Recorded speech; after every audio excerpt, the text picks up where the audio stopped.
Morning to all of you. Insolvency account start किए थे और ऑलमोस्ट इंसॉल्वेंसी अकाउंट समझिए तो खत्म हो गया। छोटा छोटा सा टॉपिक होगा, पार्टिकुलर चीज का कैसे काम किया जाता है वो दिया रहेगा। उसी में से आज एक है छोटा सा टॉपिक है वाइफ लोन।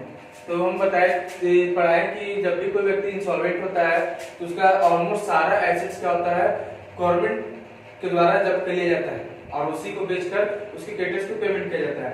अब सर अगर वो शादीशुदा है और उसके वाइफ के द्वारा कोई लोन वगैरह दिया गया है तो उसका क्या होगा? तो उसका तीन केस है। अगर वाइफ जो लोन दे रही है, अगर वाइफ लोन दे रही, क्वेश्चन वाइफ लोन दे है और लिखा हुआ पर्सनल प्रॉपर्टी, यानी वाइफ का पर्सनल प्रॉपर्टी, कहने का मतलब कि वाइफ अपने मायके से लेकर आई है, अपने फादर से लेकर आई है, अपने पिता से लेकर आई है और वो पैसा अगर बिजनेस में दे रही है तो वो भी क्या हो जाएगी, उस बिजनेस के लिए क्रेडिटर्स हो जाएगी और उसी कारण उसको भी पेमेंट रिसीव करने का एक हक बन जाएगा। तो इसी के लिए उसको हम लोग क्या बोलेंगे, स्त्री धन। फिर से समझ ले क्या बोले कि अगर वाइफ जो बिजनेस में लोन देती है, ठीक है, हस्बैंड के बिजनेस में लोन देती है और हस्बैंड अगर इंसॉल्वेंट हो जाता है तो वो लोन देखेंगे कि वो लोन का जो पैसा था वो कहां से आएगा। कभी कभी ऐसा सिचुएशन होता है कि हस्बैंड जब कमाया होगा तो खुद रखने के लिए दिया होगा उसको तो वो पैसा दे सकते हैं, ठीक है। या कभी कभी ऐसा होता है कि वो जो वाइफ है अपने पिता के घर से लेकर आई होगी तो उसको हम लोग क्या बोलते हैं, स्त्री धन। और अगर स्त्री धन दिया जाता है तो इस केस में जैसे अदर क्रेडिटर्स को पैसा मिलने का हक होता है उस तरह से वाइफ को भी पैसा मिलने का हक होता है। इसी का इसको अनसिक्योर्ड क्रेडिटर्स के लिस्ट ए में दिखाते हैं, ठीक है। लिस्ट ए की ग्रॉस वैल्यू में भी और साथ ही साथ ETR एक्सपेक्टेड रिटर्न में भी दिखाते हैं कि कितना उसको रिटर्न होगा, ठीक है। दूसरा चीज, अगर वाइफ लोन रहेगा लेकिन हस्बैंड का पैसा रहेगा, यानी हस्बैंड ही कभी उसको पैसा दिया होगा रखने के लिए, जब जरूरत पड़ा तो उसको लोन के रूप में वो दे दिया और हस्बैंड ने क्या किया, अपने बैलेंस शीट में लायबिलिटीज के रूप में दिखा दिया कि हम वाइफ का लोन लिए, लेकिन हस्बैंड ही कभी उसको पैसा दिया होगा तो इस केस में क्या होगा कि इसको हम लोग अनसिक्योर्ड क्रेडिटर की लिस्ट ए में तो दिखाएंगे लेकिन सिर्फ ग्रॉस वैल्यू दिखाएंगे क्योंकि उस केस में वाइफ को पैसा मिलने वाला नहीं है। इसी कारण इसको सिर्फ ग्रॉस वैल्यू दिखाएंगे क्योंकि कहीं ना कहीं वो हस्बैंड का ही पैसा, अब जब हस्बैंड का ही पैसा है तो फिर क्या का पैसा मिलेगा। और अगर तीसरा सिचुएशन क्या है कि अगर वाइफ लोन के बारे में कोई इंफॉर्मेशन नहीं दे रहेगा, कहने मतलब कि ना कि स्त्री धन लिखा हुआ रहेगा और ना लिखा हुआ कि उसके हस्बैंड ही पैसा दिया, तो इस सिचुएशन में हम लोग क्या मानेंगे, स्त्री धन मानेंगे। और स्त्री धन मानते हैं तो कहां दिखाते हैं, तो ग्रॉस वैल्यू में भी दिखाते हैं और ETR में भी दिखाते हैं, ठीक है। इससे रिलेटेड भी एक क्वेश्चन देख लेते हैं, इसको नोट डाउन कर लीजिए। इसी से एक रिलेटेड क्वेश्चन देख लेते हैं। क्वेश्चन का फोटो आपको दिखा दिया, रोक के स्क्रीनशॉट ले लीजिए। क्वेश्चन बोल रहा है Shri Jagannath field petition is solvency on 31 मार्च 2016। जगन्नाथ एक व्यक्ति 31 मार्च 2016 को क्या हो रहा है, वो इंसॉल्वेंट हो जा रहा है when his balance sheet was as head. Balance sheet दिया हुआ है जिसमें बैलेंस शीट में लायबिलिटी साइड है syndicators 60,000, bank overdraft 20,000, bills payable 10,000 और इनकम टैक्स पेबल है 600 और एसेट्स है दिया cash, land and building, plant and machinery, furniture, debtor, bills receivable और कैपिटल। नीचे लिखा हुआ है from the following information prepare statement of affair and deficiency account. दो चीज बनाना है, स्टेटमेंट ऑफ अफेयर और डिफिशिएंसी अकाउंट बनाना है। सबसे पहले दिया हुआ bank overdraft has first charge on land and building. जो बैंक ओवरड्राफ्ट क्या होता है, पहले बताया था कि बैंक से कहा जाए क्या बैंक से पैसा आपके अकाउंट में नहीं है लेकिन निकाल ले रहे हैं, बैंक से ज्यादा पैसा कम है आपके अकाउंट में लेकिन ज्यादा निकाले तो इसके इसमें बैंक ओवरड्राफ्ट हो जाता है। तो बैंक ओवरड्राफ्ट पे क्या होता है कि land and building first charge है और syndicators have a secured charge up to 7,000 और सिंडिकेटर्स कितना है 7,000 तक सिक्योर्ड चार्ज है। आगे क्या बोलता है 7,000 तक। आगे का होता है syndicators include 6,000 due to his wife which was brought from her father. Syndicators में ही 6,000 इंक्लूड है, 60,000 ऊपर सिंडिकेटर से था, इसमें से 6,000 इंक्लूड है जो कि वो अपने फादर के घर से लाई थी। तो तभी तुरंत बताएं कि अगर फादर के घर से लाई है तो कौन सा कहलाएगा, स्त्री धन कहलाएगा। उसके बाद आपका दिया हुआ है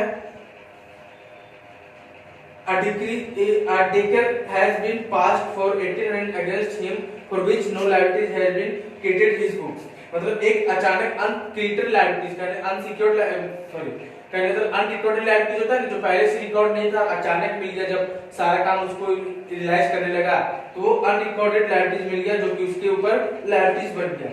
assets are estimated to realise 50%, asset से कितना रियलाइज होगा 50% of the book value. Sundry debtors and bill of exchange and book value, जबकि सन्डी डेटर्स और बुक वैल्यू सब क्या होगा अपने जो वैल्यू उस पर रिलाइज होगा, उसके अलावा बाकी जितने भी एसेट्स हैं वो 50% रिलाइज होगा। ठीक है। आगे क्या बोलता है, Shri Jagannath capital commenced of business was 15,000, और श्री जगन्नाथ का कैपिटल कितना है, तो 15,000 कैपिटल दिया हुआ है। हिज ट्रेड लॉसेस वर 6,000, और लॉस कितना हुआ है, तो लॉस हुआ है 6,000 का लॉस हुआ है, और लॉस ऑन स्पेकुलेशन दिया हुआ है, यानी जुआ वगैरह खेल के भी 10,000 का लॉस हुआ है, और विड्रॉ किया हुआ है 18,000। हमको बनाना है स्टेटमेंट ऑफ अफेयर। स्टार्ट करते हैं हम लोग स्टेटमेंट ऑफ अफेयर।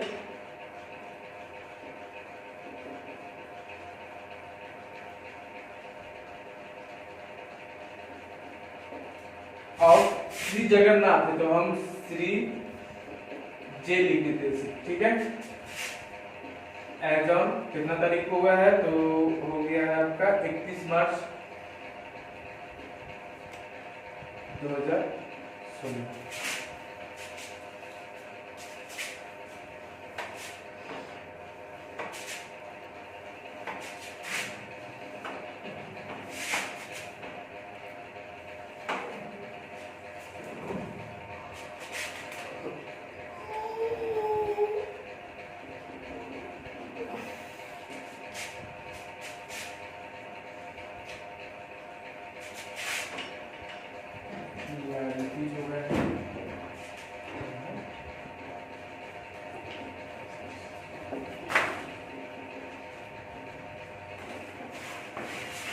चलिए देखिए, सबसे पहले हम लोग लिखते हैं अनसिक्योर्ड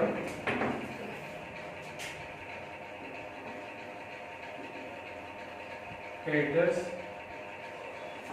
एज पर लिस्ट। अब इसके अंदर क्या क्या है देख लेते हैं। तो अनसिक्योर्ड क्रेडिटर्स, तो सबसे पहले आपका ऊपर में दिया हुआ सन्ड्री क्रेडिटर्स, कितना दिया हुआ है, सन्ड्री क्रेडिटर्स। सन्ड्री क्रेडिटर्स है 60,000, ठीक है। और उसके बाद दिया हुआ है आपका बैंक ओवरड्राफ्ट, तो उसमें बोला था सिक्योरिटी चार्ज दिया हुआ है जिसमें लैंड एंड बिल्डिंग है। फिर बिल्स पेबल है, तो बिल्स पेबल कितना का है, 10,000 का बिल्स पेबल है,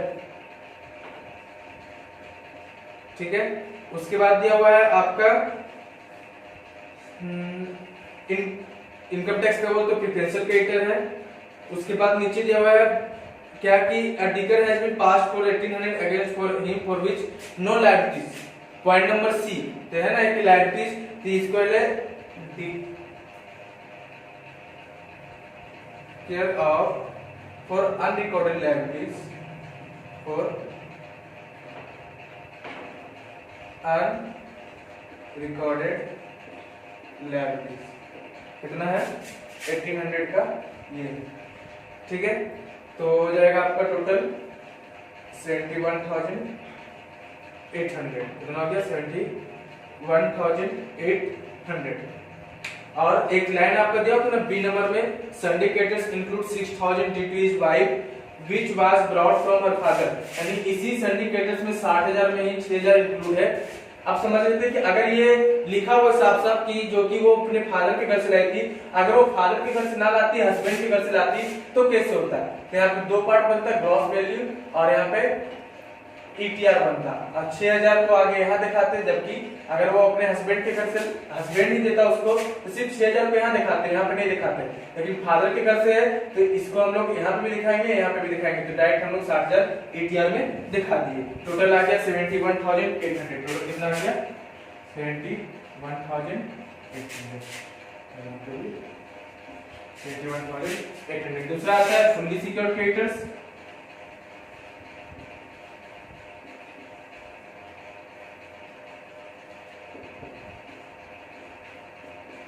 एज पर लिस्ट बी, ये हो गया आपका लिस्ट बी। अब इस पे देखिए यहाँ पे बोल तो रहा है कि बैंक ओवरड्राफ्ट पे सिक्योरिटी चार्ज है। अब जबकि देखिए कि क्या है, बैंक ओवरड्राफ्ट है 20,000 का, ध्यान समझिएगा। और सिक्योरिटी क्या चार्ज है बैंक ओवरड्राफ्ट पे, तो बैंक ओवरड्राफ्ट पे लैंड एंड बिल्डिंग का सिक्योरिटी चार्ज है, लैंड एंड बिल्डिंग है 38,000 का। अब दो चीजें यहाँ पे सर, बैंक ओवरड्राफ्ट है 20,000 का, ठीक है, और लैंड एंड बिल्डिंग है 38,000 का। तो इस हिसाब से क्या होना चाहिए, ये फुल्ली सिक्योर्ड क्रेडिटर्स होना चाहिए इस हिसाब से। लेकिन क्वेश्चन में और नीचे क्या लिखा हुआ है कि जितना भी एसेट्स वो 50% रिलाइज होगा, तो लैंड एंड बिल्डिंग की भी जाहिर सी बात है कि 50% रिलाइज होगा, तो 50% अगर रिलाइज होता है तो कितना होता है 19,000। अब क्या हो गया, बैंक प्रोडक्ट हो गया 20,000 का और लैंड एंड बिल्डिंग मात्र 19,000 का।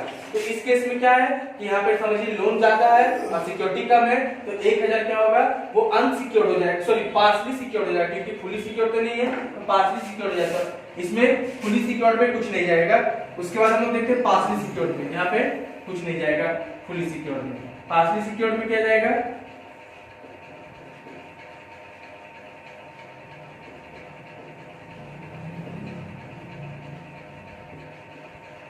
एज पर लिस्ट सी। तो यहाँ पे लोन हो जाएगा कितना का, तो लोन हो जाएगा 20,000 का, और सिक्योरिटी कितना का हो जाएगा, तो सिक्योरिटी हो जाएगा आपका, क्योंकि 50% रिलाइज हो था तो 38,000 का 50% 90,000 हो गया 1,000 बाहर। यहाँ पे आप लिख लीजिए 20,000। उसके बाद preferential creditors as per list D, और यहाँ पे लिखा हुआ है preferential creditor as per list D क्या है, तो इनके लिखा हुआ क्वेश्चन में इनकम टैक्स केवल, इनकम टैक्स तो गवर्नमेंट का है, एक प्रेफरेंशियल है, यहाँ पे लिख दीजिए डिडक्टेड एज पर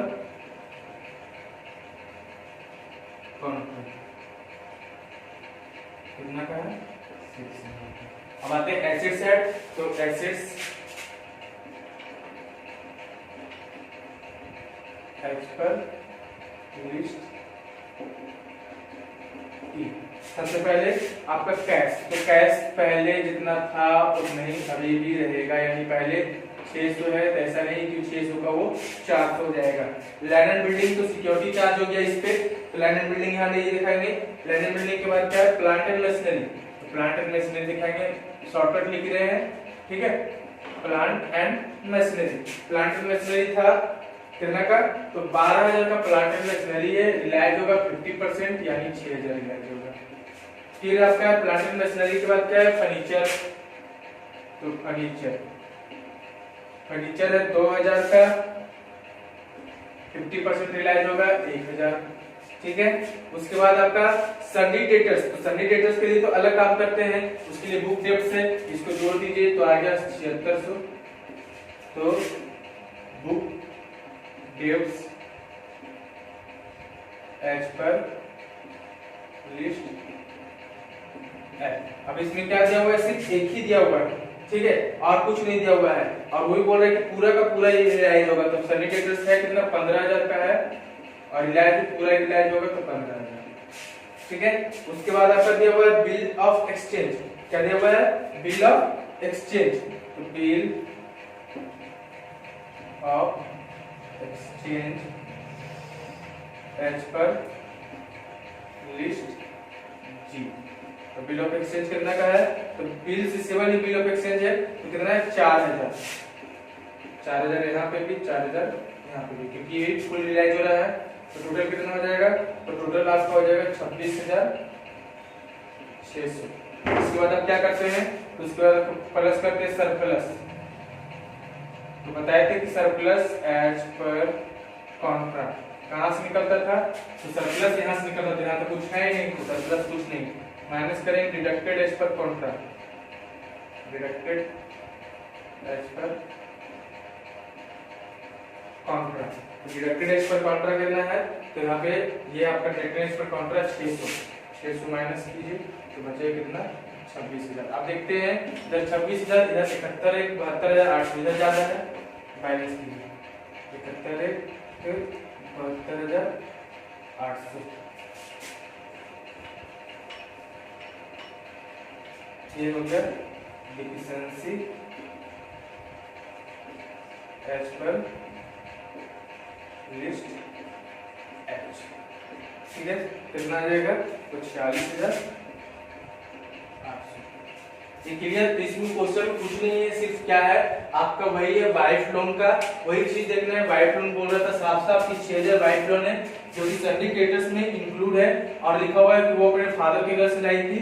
तो अगर फादर के घर से लाई थी तो डायरेक्ट हम लोग ईटीआर में दिखा देंगे, लेकिन अगर फादर के घर से नहीं होता, ठीक है, उसके वाइफ उसका हस्बैंड ही देता, तो सिर्फ हम लोग ग्रॉस एनुअल वैल्यू में दिखाते, इसमें नहीं दिखाते। बस यही आपका नया टॉपिक है, इसमें बाकी और कुछ नहीं। इसको नोट डाउन कीजिए, डिफिशिएंसी अकाउंट इसको बना के दिखाते हैं। डिफिशिएंसी अकाउंट देखते हैं, तो डिफिशिएंसी अकाउंट में सबसे पहले जनरेशन को कोशिश कीजिएगा।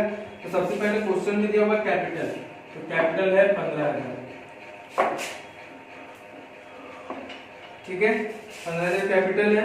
उसके बाद आपको डिफिशिएंसी निकला था, तो डिफिशिएंसी क्रेडिट में निकला था, तो उसका अपोजिट लिखाएंगे डेबिट में एज पर लिस्ट एच। कितना निकला? 46800। और किसी तरह का प्रॉफिट तो है नहीं, क्योंकि सिर्फ कैपिटल दिखाते हैं, डिफिशिएंसी का दिखाते हैं, और बाकी जो प्रॉफिट होता है वो दिखाते हैं। तो प्रॉफिट तो हुआ नहीं है। अब और क्या क्या हुआ है, तो सबसे पहले क्वेश्चन में आपको देखिए नीचे लिखा हुआ है कि लॉस हुआ है 6000 का, नेट लॉस हो गया है बिजनेस में 6000 का। लॉस ऑन स्पेक्युलेशन हुआ है